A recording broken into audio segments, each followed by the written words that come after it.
श्रीराम समर्थ 24 मेचे प्रवचन. नाम प्राणाबरोबर सांभाळावे.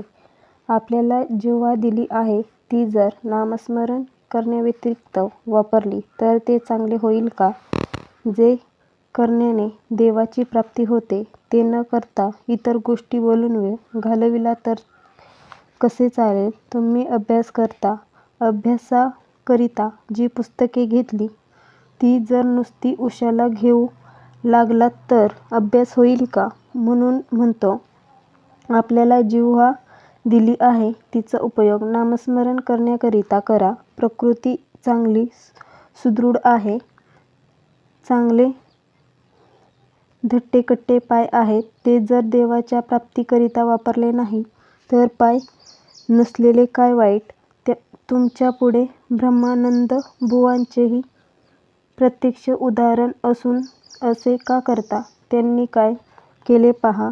त्यांनी नामस्मरणाशिवाय दुसरे काहीच केले नाही. त्यांनी प्राणाबरोबर नाम सांभाळले.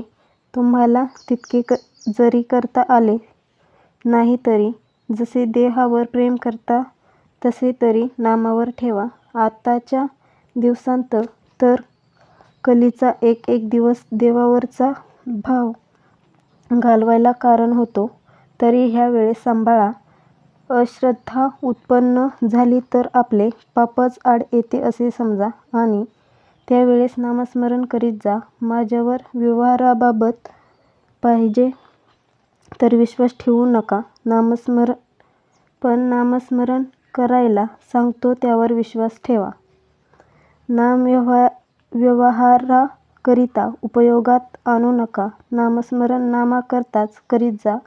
म्हणजेच खरा आनंद तुम्हाला मिळेल. दिवसातून किती वेळ नामात घालविला त्याचा रोज विचार करीत जा आणि काही वेळ तरी नामात घालविण्याचा निश्चय करा. म्हणजे विश्वास वाढत जाईल. खरे समाधान तुम्हाला नामातच मिळेल. भगवंताचे नाम हे स्वयंभू आणि स्वाभाविक आहे. नामाबद्दल संशय किंवा विकल्प आले तरी ते तसेच आग्रहाने घ्यावे. सर्व संशय आपोआप नाहीसे होतील. खरोखर भगवंताचे नाम हे बँकेत ठेवलेल्या पैशाप्रमाणे आहे.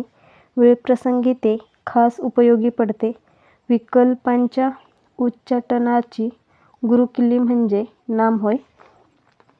भगवंताला अनन्य शरण जाऊन तुझ्या नामाचे प्रेम मला दे अशी काकुळतीने त्याची प्रार्थना करावी. म्हणजे नामाचे प्रेम आपोआप वाढेल आणि भगवंताचे खरे दर्शन घडेल. वासनेमुळे माझ्या आनंदाचा भंग होतो म्हणजे वासना माझ्या आनंदाची चोरीच करते. ज्या समाधानाकरता माझी खटपट चाललेली असते ते समाधानच वासना हिरावून नेते. नामस्मरणाने या वासनेला योग्य दिशा मिळते. म्हणून सदा सर्वकाळ नामात राहिले तर हळूहळू तिचा अंत होऊन केवळ आनंदच आपल्याजवळ राहील.